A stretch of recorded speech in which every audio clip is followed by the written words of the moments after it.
Hello and welcome back.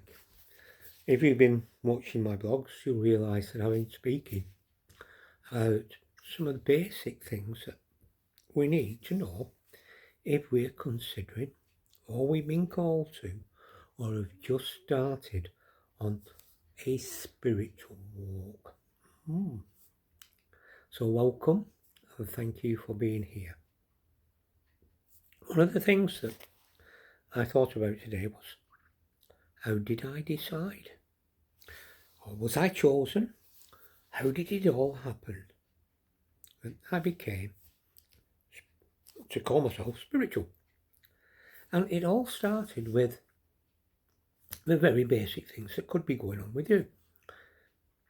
It's more than curiosity, because if we're just curious, we'll just skip over and we'll go to something else that we'll be curious about. But when it comes to spirituality, it just doesn't leave us alone. Our thoughts will always go back. Our questions for many answers are all based on not knowing and finding that answer. And so you'll probably start to look online, see what's on YouTube, read a book, talk to somebody about their experience, or we just don't say anything to anybody and we muddle along wondering, should I or shouldn't I? And this is why I'm here. Because once we're at that stage where it's not just curiosity, it's a 24/7 mind game. Everything that we watch will probably want to be a horror film. That's a good one. Have you ever been drawn to want to watch the horror film? Not many people want to watch religious films. It's always horror. And that's maybe because of our perception. And I'm smiling because I can imagine that many of you now will be thinking, well, yeah, that's me. But I don't want to tell anybody. And that's maybe a good thing at this particular stage, believe it or not. Because if you ask the wrong person and they take advantage of you, it could be a long, long while. It could be years or even a greater part of your lifetime before you realise how poor that choice was. So there's not just online, there's books. I'm not a great believer in books.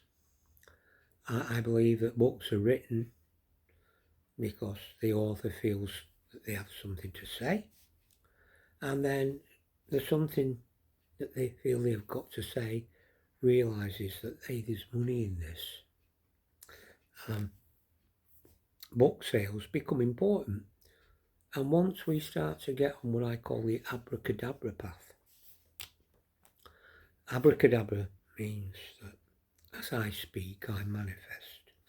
So when we're speaking, our words are really important. So once we are on a path where we want to know more, asking questions to other people who we can't trust or we thought we could trust, only to find out later their intentions changed because they became an opportunist. So books, if you've got nobody else to ask, I still don't feel it's a great way to start. The way to start on this path, for me, this is my opinion and my opinion only, is that we start to ask ourselves why. Now, have you ever had one of those experiences where you heard somebody talking in the room and thought there should be nobody in there, opened the door, looked in the room, and there is nobody there? Or somebody's knocked to your door. And it's not like you're on a public street, you've got a few steps away from the door, you open the door and look, there's nobody there. Or you just find yourself talking to somebody and you turn away for a second and it's like, where did they go? How did they do that one? These are all the basics that something is physically happening, that you are connected to. That longing is really important because it's a start. Now, some of you may be fortunate that either one of your parents or a friend or a friend's parents is already some sort of spiritual practitioner. Now, a lot of people tell me they read tarot, and I think that's very easy to say because I read a newspaper, or I used to do. We don't get them much. I'm digressing, sorry. So, reading tarot. If you've got a tarot deck, you've got normally with most tarot decks a little explanation book. You follow the explanation book, and the cards come out, and you've just read tarot. What happens individually within us doesn't come by anybody telling us. It's something we're experiencing in here. This is where you live, whether we like it or not. Everything else around us normally is a want, right? Like I've done a painting of the Egyptian face. I wanted to create something. The mask above me, I created that again because I had a desire to create that mask. That is a desire that I can physically achieve. And we can all see how those principles works. First, you've got to buy the materials. Then you start to apply the materials. And then you should have some idea what you intend to make. And once you get to a stage, you suddenly feel that that's finished, it's complete. All those are things that we can learn. All those things are natural progress. But internally, for some reason, we seem to get very stuck. What can I do next? And we procrastinate and we wonder and we start to read and ask other people's opinions. Now, let's take this picture for a start. I looked at masks, Egyptian masks, the death masks. I came across one that I thought, that's something that I'm really got my mind connected with. So I felt a connection. And then I did my own version of that mask. And I painted it. All those are caused by a process, and mentally. The first thing we want to know, if we feel we're being called, and we don't know, is it real calling? Am I making this up? Am I having a bad time? Is this escapism? What we are looking to find is who is speaking to us. What spirit is connecting or trying to connect with us. That's first. And I've talked before about receiving a spirit.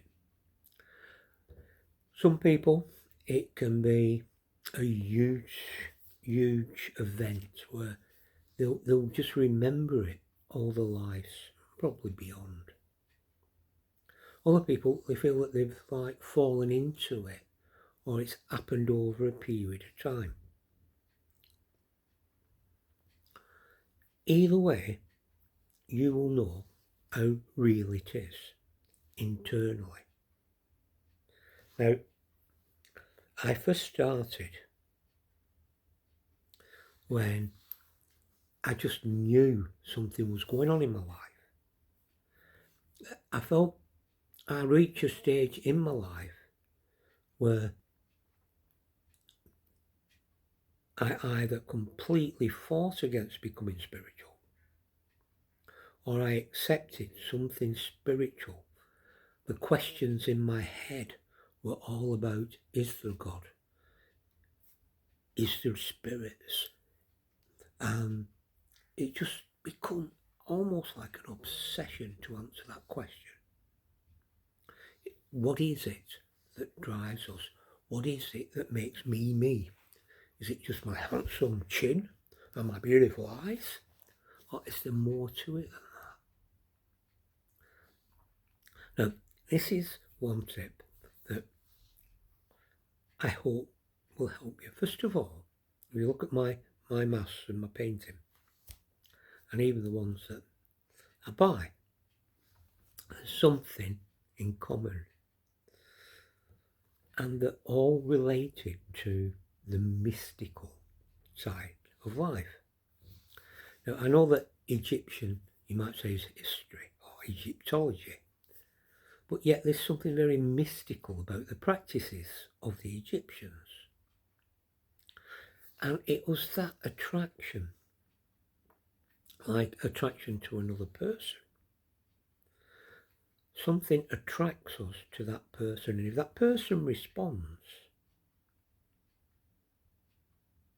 in most cases, we feel good and we're happy if we were able to, especially with somebody we didn't know.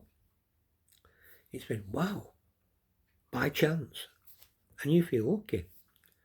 With people that you do know, sometimes it's a lack of communication over a period of time where you're afraid to ask because you might sound silly. All these things are normal things I'm trying to relate to you about spiritual walk. So we all will have our own different uniqueness, nuances, but basically it's like meeting somebody or hoping to meet somebody. Now, when I was in my younger years, the way that, should I say, who wanted to meet a female or a partner, you would go to a bar, to a late night club, and hope that in a dim light with a bit of alcohol that you might look a bit more attractive to that person than they would if they were so-called sober. But the thing is, we go somewhere to look. Now, for many people, they'll go to a spiritualist church, or maybe think of having a tarot reading done. Most people that come for a tarot reading will tell me that they are drawn, they feel that they want to know, and they're drawn to want to find out. Some people are very unsure, is that a polite way to put it. They want to know, the curiosity is there, but there's also a lot of doubts and fears because there's also a lot of ignorance. So I'm trying to put inside a little bowl all these things, and we're going to mix it all up and now and start to say what is going on here. Because the illusion, not the delusion, the illusion is inside, and the illusion is of something that doesn't quite seem to take full shape. You know you want a something. I'll give it a go. You want a boyfriend? You know you want a boyfriend. If you know somebody you really like, it's easy to connect a visual. Now, when it comes to a spiritual walk, there are lots of entities that will be aware that you are interested. Okay? This is why in my past videos I've talked a lot about a mantra. A mantra is a chant, and we call out to a particular deity or deities, or different chants can bring in different deities. But because we don't know anybody, I always say that the best chance I have come, somebody who's complete novice, is a deity, an Indian deity called Kali. Now, you just type in Kylie and chants onto YouTube, there'll probably be a lot of things come up. And what you're really looking for is one of a lady, normally with a blue face, a third eye here, I'll explain that in a minute, long black hair, and there'll be the boom, boom, boom, music going on, but on screen, even if they're speaking in Hindu, there will be, in English titles, something that you can follow that what they're saying. Because the Indian language is slightly different in its concept and the way that it works. In the English language, it seems that what they're saying is very quick. It's all very precise. It's done. And by the time you've read all the words, they're already starting the chant again. Don't worry about it. Once you read the words, you don't have to keep reading them. You have to realise what is the chant about. And it'll be maybe a chant that you want protection, to send evil away from you, to break bonds of those that are trying to confine you, trap you, hold on to you. The clingies, all these people that want to cling to you, or all the people that want to push you in their direction. They want to use you. So you look through, you'll find that even the basic ones, it's about starting at the very basic. We know we're being called, we know that things are going on, we don't know what to do. So by doing that, just listening to the chants, maybe 10, 15 minutes, 10 minutes, or 5 minutes, if you're very, very unsure. But what we're trying to do is to realise what the chant is about. Many people give you the evil eye. You know what the evil eye is. They're trying to use you and manipulate you.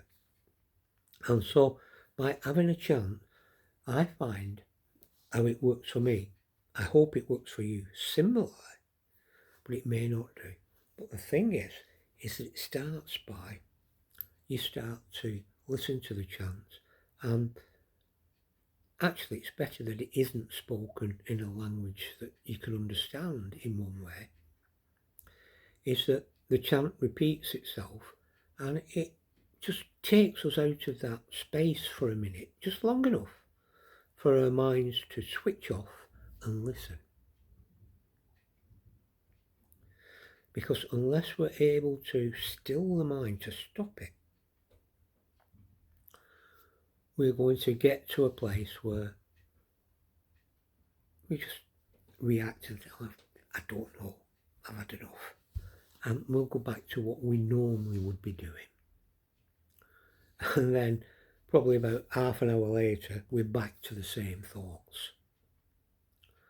So it's going to be sort of that motion, like the motion of a wave, up and down, till we can still the waters of the mind. And then the other thing that I looked for was that I had a dream. And this dream, one of the deities called Lilith was in the dream. Now, I know that some of you if you know what I'm talking about, it wasn't that sort of a dream. I did see a very beautiful woman with red hair. I did approach her and I spoke of her beauty. It was exceptional. And I somehow realised that I was in the dream. Do you know, normally in a dream, you don't know you're in a dream. Yeah, I knew I was in a dream. And I said to this lady, I won't remember this, which will be a shame, because you're so beautiful. And the next thing I did, I woke up. And because I woke up, I realised it was a dream. And then I went straight back to sleep, and I realised I'd gone back to that point where I was just a second or two before we woke up, or I woke up, and then back into the dream. Now the rest of the dream, unfortunately, I don't remember what happened. But then I started to realise, just by looking through YouTube and my other sources, and Lilith came up. Lilith had been on my mind for a long while, and it was to do with the connection of a story I heard about Lilith. Now, those of you who are not familiar with Lilith, now I do not believe that the Bible, from Genesis through to Revelations, from in the beginning to the amen at the end of that book, is right. I believe it's a tool used by human beings to create wealth and authority over people that they wouldn't normally have by having people submit to that book. Now, in that book, and many people may have heard roughly the story of Adam and Eve, and how they ate of the fruit and were thrown out of the garden. But in the book of Genesis, because I spent a lot of time reading, I've read the Bible from Genesis through to Revelation a minimum of 3 times. Every day I used to study portions of it because I was convinced that that was a book of truth and that I would find the truth in that book. Well, strangely enough, I did. But it wasn't the truth that said it was right. It was the truth that said there were many discrepancies, many errors. Now, in the story of the Garden of Eden, that's in the 2nd chapter of Genesis, the beginning of the Old Testament. But in chapter 1, there's another version, very short, where it just said that God created man and woman from clay, took clay and created man and woman in his image. Right? And then in chapter 2, we find a different version where Adam, God says it's not good for man to be alone, and so takes a rib and makes Eve. Now, both of those stories are contradictory. And the first version, the Jewish Gnostics, not the written down in the Torah version, but what many Jews were taught in like the Bible study times and in their nursery times from that time onward, was that the first lady was called Lilith and that God made her from clay, and that over a right of who actually got to rule who, that Lilith didn't bow down to Adam. She cursed God's name, or she spoke God's name, and left the Garden of Eden and went her own direction. Now, I always, when I first learned about this years ago, I always felt that Lilith had shown a great, well, even greater than my own intelligence and understanding of a relationship. And she said, no, I don't do, we are equal. And if you don't want that equality, if you just keep trying to tell me I have to obey you, I'm not going to live in your prison. And she left. And over the years, that spirit may be in you, of Lilith, that you don't want to bow to other people, especially when it comes to man, and especially when it comes to a partner, when it's to do with sex. Right? You don't have to be somebody's plaything. Right? If you both participate and you both enjoy, it's none of my business. But the reason I'm telling you about this is that Lilith, because of her character, I felt myself very much in a position of thinking about the people around me in the same way. Why are these people so rude? Why are people actually talking to me? I have to challenge this. And being spiritual, people wanted to mock what I did. And I challenged that attitude as well with others. So from this sort of dream and from this newfound challenge of others, I started to then look to follow and connect with Lilith. That's how it worked for me. Now, a lot of this might be just too much information, but what I'm trying to give you with this information is not you follow it my way because it happened to me. Listen to yourself, talk to yourself and ask your question. Why do I do what I do? And why am I in the situation I'm in now? And sometimes we turn to things like what they call the dark arts or witchcraft or magic as an escapism. But it's not. Sometimes it's just being called. And in a way, it becomes escapism because once you enter your calling, you've escaped from the world that is totally blind and bigoted towards anybody who does not follow a pattern. So it's learning to accept, listen to yourself, what are the signs that are happening?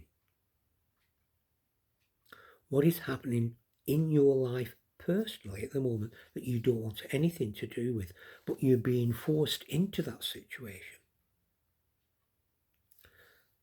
Go and look up for a chant on the removal of obstacles, because that person is an obstacle to you.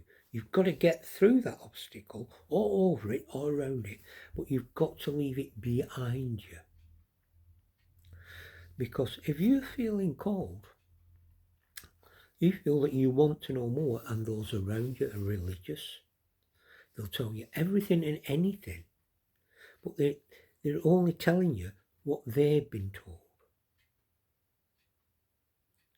And the next video that I do will be about the language that we use. Why do people say it's not what you think? And when you understand what the depths of how profound that statement is, and it goes back to even your child life, the early days where you didn't even know how to speak.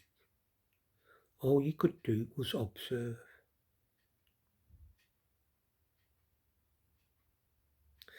And once I get to that point and I explain it to you, even what I'm talking about now will make more sense.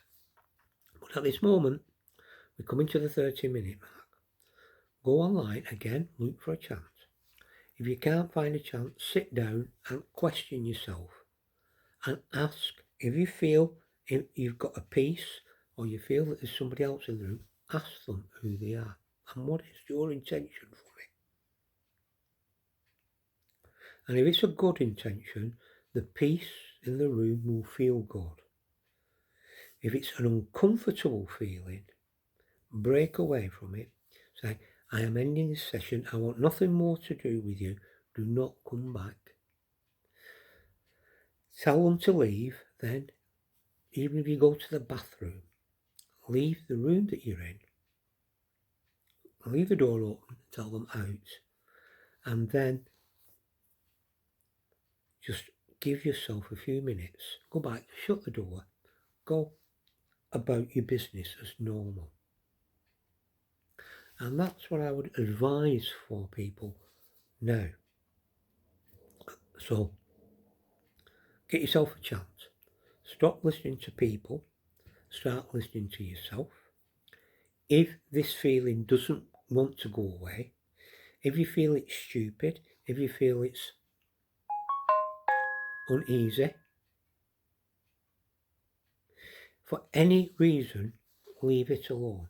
You should have like a continuity of peace, and you should, with your thoughts, like I have a bad day, bang, you'll take the thing off the back of my hair, it's all over the place.